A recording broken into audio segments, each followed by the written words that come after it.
I used to do door-to-door sales, and I was working with another friend of mine, and door-to-door sales, I mean, it's punishing. It's cruel and unusual punishment. And I was a little boy knocking on the door.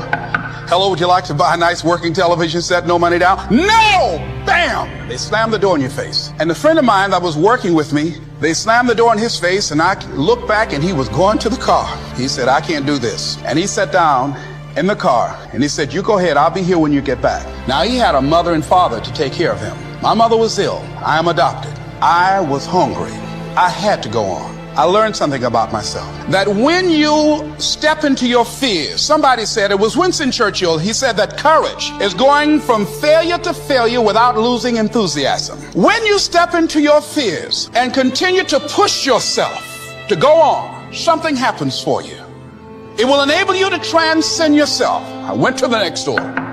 You like to buy a nice working television? No! Bam! Went to the next one. No! Bam! After a while, I no longer took it personal. And I began to play a game. I said, well, I know there's a yes out here somewhere, and I'm going to keep on till I find it. And I'm not going home until I do. And I continued to knock on doors. And then somebody eventually would say yes. And I said, are you sure? And I would go in there and I would get the sale. When you have something you want to do, if you don't develop the courage to do that which has been given you to do, and you spend a lot of time going around trying to convince other people or trying to get their approval, what will happen is that you will lose your nerve, and other people will convince you that what you're doing doesn't have any value, and you'll give up on your dream. It's an interesting thing about life. I've also found that if you don't have the courage to act, sometimes, and particularly if you have something special to do, life will move on you. Abraham Maslow said that life is about growth. And he said, you can either go back to your comfort zone, and there you won't find any growth, or you must be willing to go forward and face your fears again and again and again. Because you're never going to have a fear-free existence. I mean, some fear is acceptable and legitimate. There are some things that you really should be afraid of. Now, you shouldn't allow it to immobilize you. You acknowledge it, you take it into account, and you carry yourself accordingly. There are times that we should proceed with caution. But it's the difference between being stopped by fear. It's the difference between having a fear and the fear having you.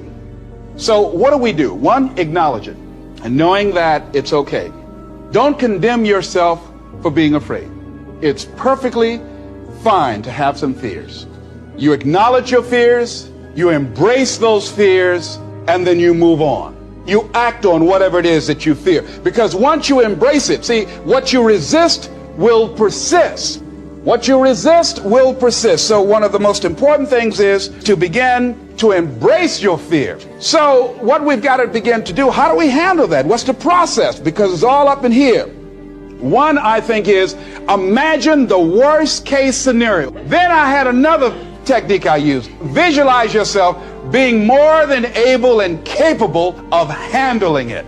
I used to have a tremendous inferiority complex about speaking before people that I felt who had more going for them than I did. Because I'm not college trained, I used to feel that college people were the most intelligent people on the planet, and there was nothing I had to say for them. And what will they listen to me for? That's the way I felt. And so I had to visualize myself speaking before them, speaking before various audiences that had more going for them than I did, and realize and appreciate my own value, and that I was a worthwhile person, even though I didn't have all going for me. I didn't have the money, I didn't have the education that they had. So part of the process is seeing yourself being worthy, being capable, having what you need to make you a worthwhile person, and that you're more than able, and that you deserve to be listened to, or you deserve to have that dream and that passion and whatever it is that you see and envision there. You've got to see it in your mind's eye and know that you've got what it takes. So deciding as you look at your life, as you look into the future and say, what fears am I holding on to? What fears that I'm allowing to imprison me, that's keeping me from breaking out, that's keeping me from living up to my true potential, that's keeping me from really being happy, that's keeping me from having a sense of adventure and excitement in my life? What's keeping me from controlling my destiny? What fears that I'm giving that permission to? Notice what I said, that we must give our permission to fear to immobilize us. Because whatever discomfort you experience, whatever challenges or difficulty that it is, you got to handle it. Got to go up in there and wrestle with it. Will it be easy? No. Will it be challenging? Yes. The next piece is that you accept yourself, then you accept the fear as a fact and not a force. See, when you accept yourself and you accept fear as a fact, that means that it's something that happens. It's something that you're going to experience, but it is not a force to hold you back. It doesn't have any special power other than that you give it. So you accept the fact that you are afraid, and then you move on anyhow.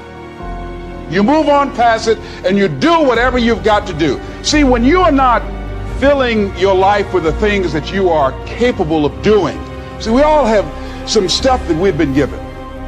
And I don't think that it's optional for us to sit on what we have. See, if you're sitting on what you have, what you've been given, and I think everybody's been given something to bring to the planet, that only you can do that, only you can perform that, only you can initiate that activity.